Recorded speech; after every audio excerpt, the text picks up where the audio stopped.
bald, wearing glasses, a blue shirt, and I'm sitting in front of a virtual background from last year's MCN of palm trees and the Pacific Ocean at the sunset.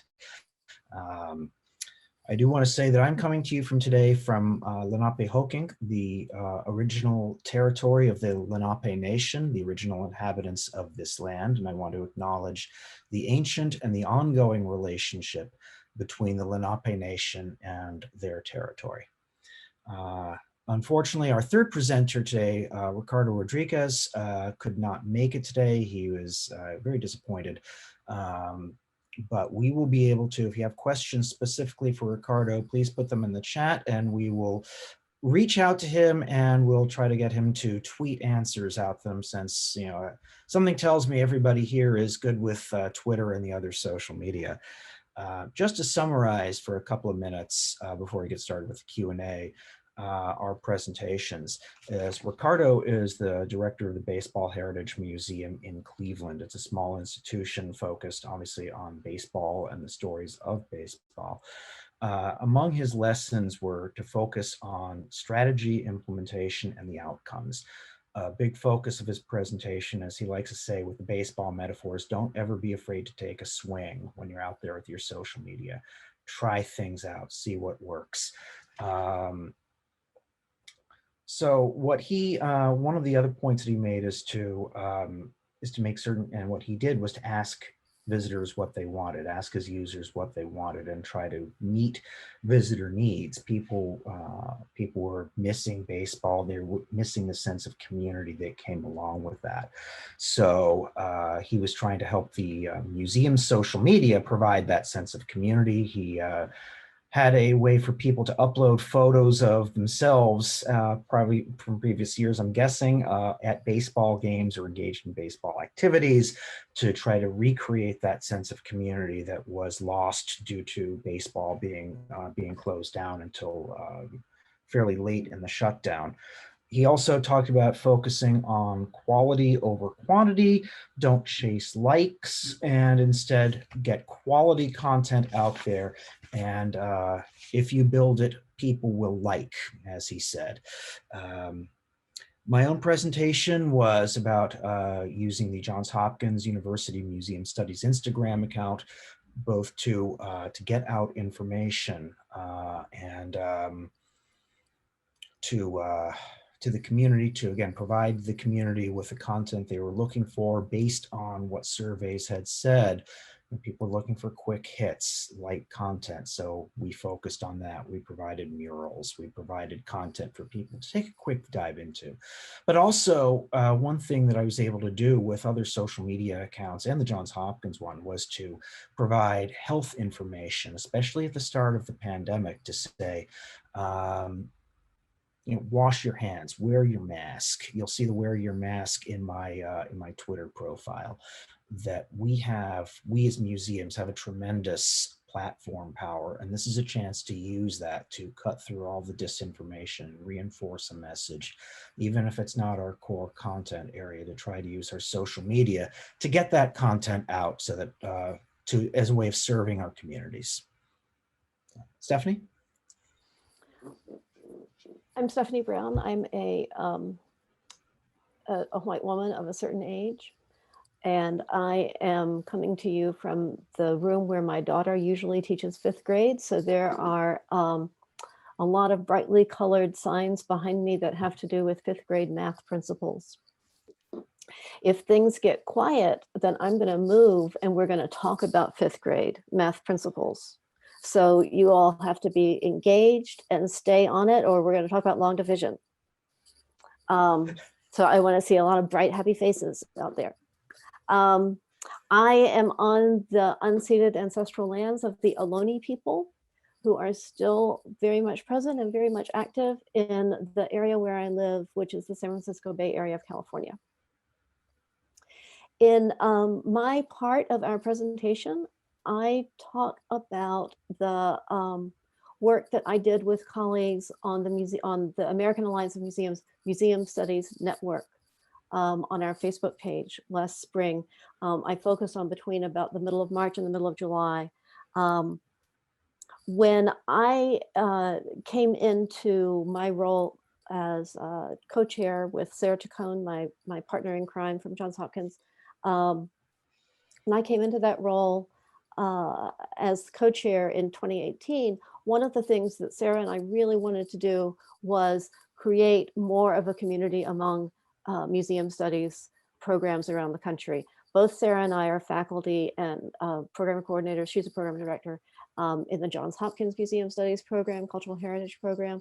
Um, and the Museum Studies Network came from the old-fashioned Committee on Museum Professional Training, which had existed since 1972 and had not changed a whole lot over the course of that almost 50 years.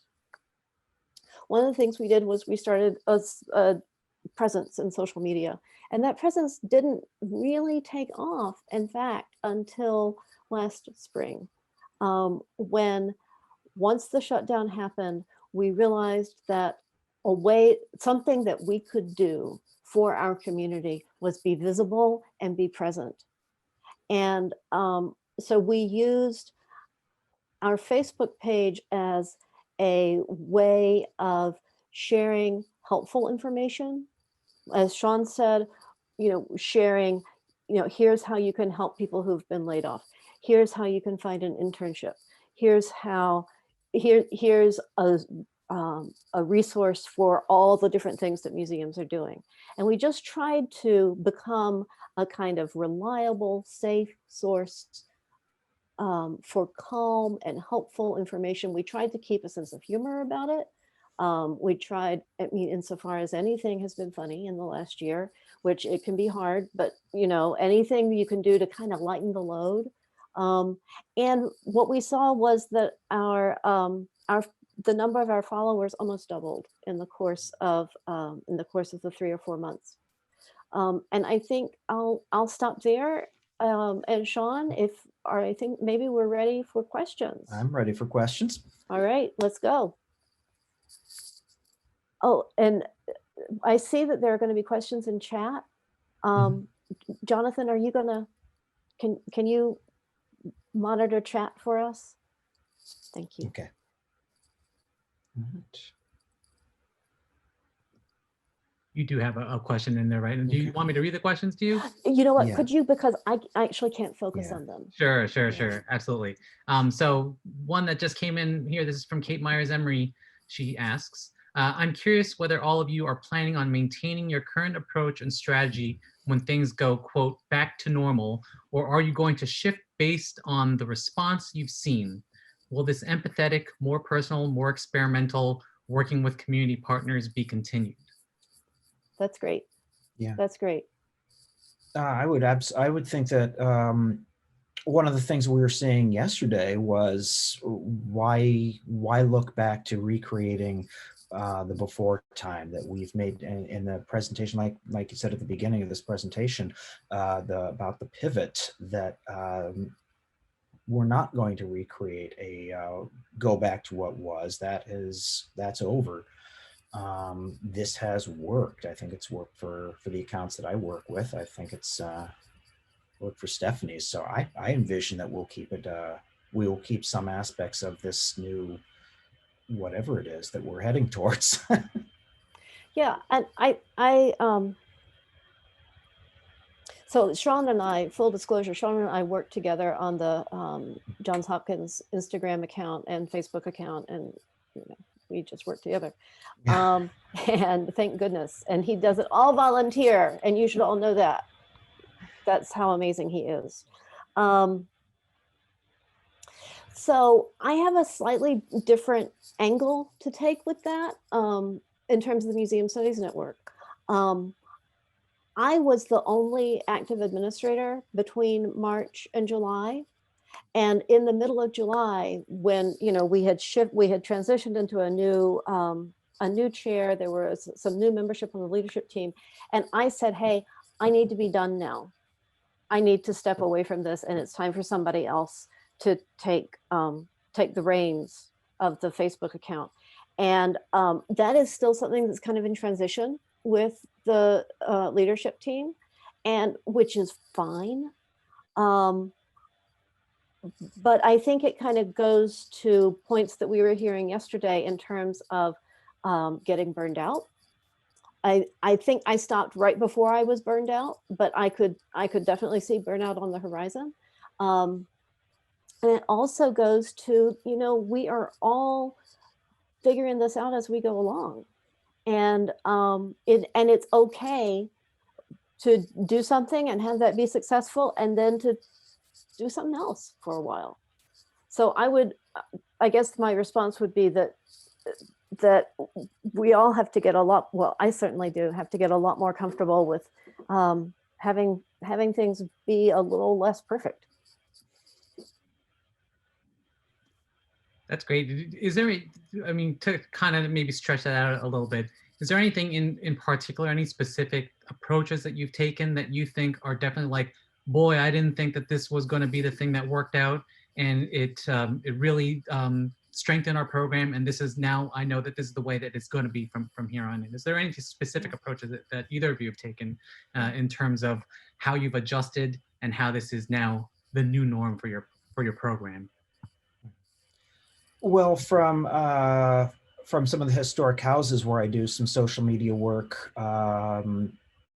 building partnerships is definitely something that a lot of them that I've seen, especially the really, really small places, will focus just on their own museum, their own activities, their own collections, but building partnerships, you know, we all know it, but, you know, we got data to support it, that it really has done a terrific job in helping expand the museum's reach, in getting content out there. People will share each other's content more, I've noticed, and I found that to be, that's what helps a specific post, a specific tweet, a specific anything break through and get back to some higher numbers that, you know, we probably got used to seeing before, and the numbers for everything kind of came down a little.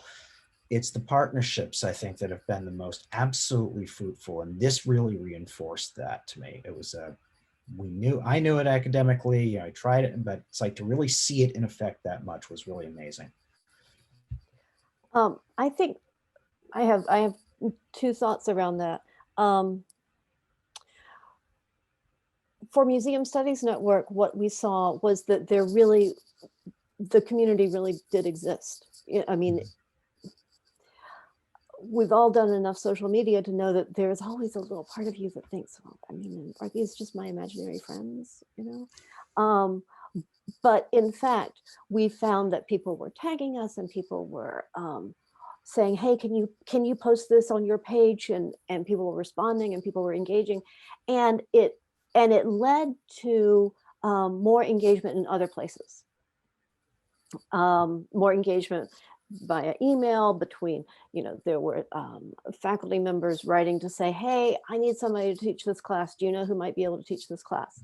Or students writing and saying, hey, how do you do this? I want to learn how to do this. So that was fantastic, because the museum studies programs it has not always been easy to figure out a way to create a real community around that. The other thing I want to say is with the Hopkins Instagram account, one thing that we did was beginning in early June, we spent the summer doing street art, mural art, public art. And Phyllis Hecht, who's here, Phyllis and I were trying to figure out, well, how are we going to keep feeding content into our Instagram? Because our usual model was the takeovers. Museums were closed, no takeovers. Students were, nobody had time to think about what they were going to do for an Instagram takeover. So the sort of core active folks, me and Phyllis and Sean and our colleague Alana Quinn, who might be here somewhere, took turns all summer taking pictures of street art and where we lived. And it had enormous resonance with our Hopkins community, with the street art community, with the neighborhoods that we were working with. And I think that is a risk that we would not have taken necessarily if we hadn't had to do something. and the numbers backed up that strategy, to the point that Ricardo had made in his section.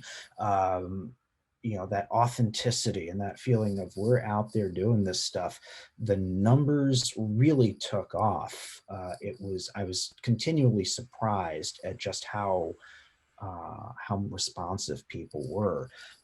It did lead to jump to one of the questions that was in the chat about how some of the work that I did outside of Hopkins was just relying on a deep archive of photos we were lucky to have. That is just to if you can't get your content, if you don't have remote access to your collections database, if you can't get physically into the building anymore, just get creative. And if the content is related, people will seem to really respond to it. People seem to really, even if it's not directly related, it's just show stuff that is making people happy, for lack of a better way to put it, but definitely having stuff that is relatively on point, even if it's not specifically from your museum. People still responded to that, and I think both of our experiences. Definitely try to build remote access to your collection in. That was just kind of lucky on my part, but yeah, if you don't have that already built in, then we'll build that into our next round of emergency plans. That's great. I'm going to thanks for the tip, Amy. For those who have asked the questions, I'm going to actually ask you to unmute, ask the questions yourself. So Sean, you actually did touch on Brenda Shensky's question a bit, but Brenda, if there's anything you want to add on to that question for follow-up for Sean or for Stephanie, you're welcome to unmute and ask it. If not, no pressure. If you're not, if Sean brilliantly answered your question already, that's fine. I hope I did. well, which is great, and I think that being creative under the circumstances is remarkable and commendable. I am from the other side. I am representing the museum content providers. So I was wondering, are there other ways that content providers can help facilitate discovery by social media professionals? I mean, how to get the content out in front so social media managers know that there's stuff there? Or, I mean, I just want to make certain I understand the question right. Certainly that. Are there ways that we could help promote or organize our information that makes it easier for you to find and make those connections? Are there ways that we could have, Slack channels to communicate ideas, just that kind of thing? Slack, what a concept. No, I think Slack would be a terrific idea. But oh, sorry, Stephanie. Did you no, I mean, and Brenda, that and I can see in the chat in really fuzzy letters that you are working with my student Jen Panglow. Lucky us, right? Lucky us. Yes. And small world. So, but I come from actually a content place. My work in museums was as a curator before I became a museum studies professor. And so I think a lot about how that funny relationship between the content and the social. And I teach curatorship, and my students are often very much like, oh no, we don't do that. We don't tweet. We don't tweet. That's not serious. And I think that a lot of what we're learning really fast and really hard this year is how we have to break down those barriers, and how, maybe we're moving toward a place where we're going to have the content folks on the social media team, and the social media team may also be working with the content folks in the galleries, that my sense is that while we've all been talking about breaking down those silos for a really long time, that this may be the time that we have to break down the silos. Does that help? Yes, it does. Thank you. Great. I'm actually now going to call on my social media SIG chair, fellow chair, Emily Haight, She dropped a question into the chat. Emily, if you want to unmute and ask that question. Hi there. Sorry if I missed this. I was 5 minutes late to the session. So if you've already covered it, please disregard. But I was wondering, like, has your organization created or refined your crisis communication strategy as a result of COVID? And if so, did you use any other organization's documents as a jumping off point? That's something that I've been kind of trying to work on internally, is a more refined and streamlined process, and also like general, like a general template to use in like non-pandemic times going forward.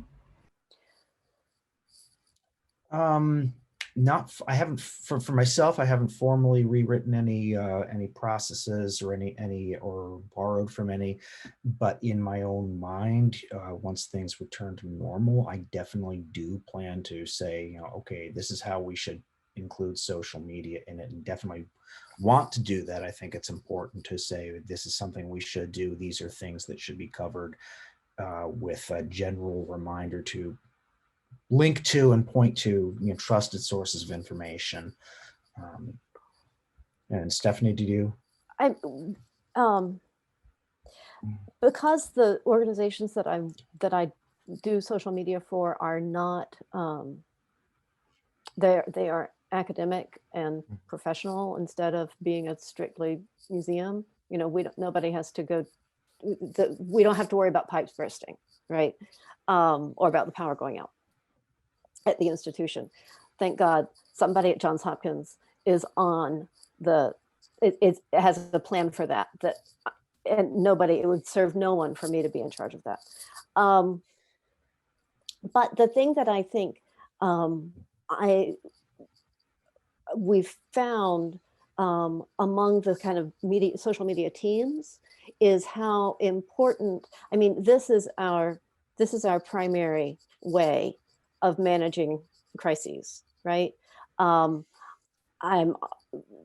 day that the Hopkins shut down for the spring, I was on text with our leadership team. Phyllis and I were on text with the other folks we work with. When things have come up with Museum Studies Network, we text each other. We're just right there. And of course you can't do that if you are the Met, or if you are the local historical society. But what it points to is having those kinds of relationships that I think social media can help you build, because you can be present with each other in moments of crisis or confusion. Great.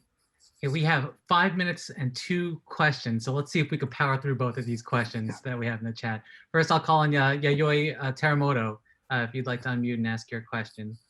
Yeah, hi. Yes, I just was wondering whether you have any thoughts about whether it's worth to expand to other types of social media platforms like TikTok. This came up in the conversation recently.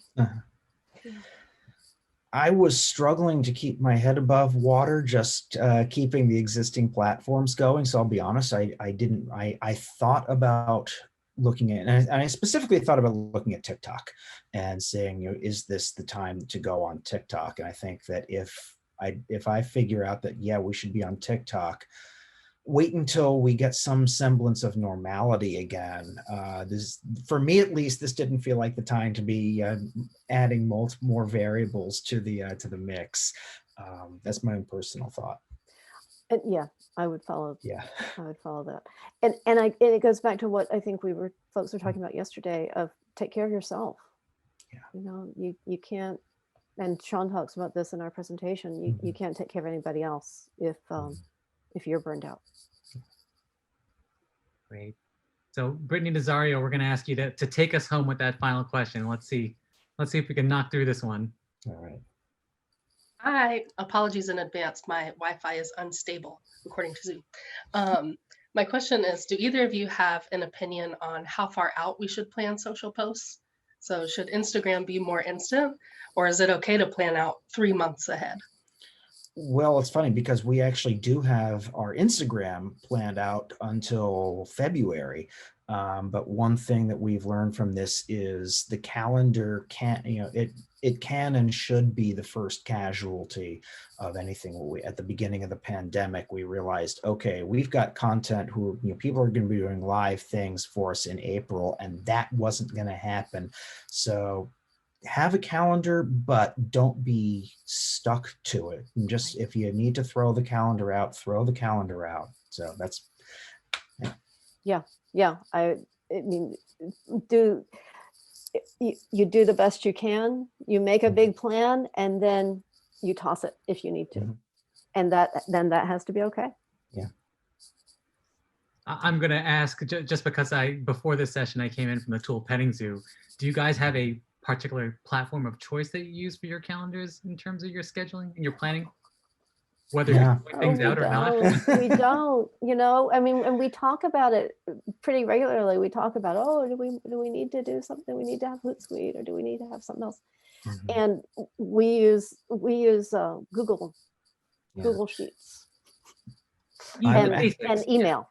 Yeah, a lot of email, a lot of text messaging. Like Stephanie said, this is how we crisis manage. I'll be staffing the Twitter feed late tomorrow afternoon, so I'll have a few more thoughts about things then. But Sean, you have your posts planned out through February. For Instagram, we have things planned out. We've got a lineup. We have people scheduled. We don't know Yeah. what the pictures are going to be, They but we will- have hosts yeah. scheduled. Yeah, and so Yeah. they generally it's your basic takeover model. So they do the posting, they do the picking, we do the scheduling of the weeks. But yeah, again, that we knew that broke down. We didn't even have to follow up with people when April hit, and we realized, they're not going to be going to the museum and getting pictures of anything. So just it is what it is. That's great. You guys knocked through a lot in a half hour. I'm absolutely impressed. I don't think we actually have any more questions, any time to take questions. But in your last slide, you did include your contact information. I will copy and paste that contact information into the chat, just in case anyone wants to follow up with our fantastic presenters. This is a discussion that's going to keep on going for sure. So prepare yourselves to get a lot more questions. All right. We'll keep our eyeballs open for Twitter. Yeah, there you go. That's right. Especially here at MCN. We could riff for another 30 seconds if you guys want. I don't know. I mean, 30 seconds, it's a long time. There we go. There's our cutoff. Yeah. Thank you both. Thank you both for joining us. Thank you. Thank you, thank everybody. you. This was really great. We really appreciate you coming. All right. Thank you, everybody. Thank you. Bye.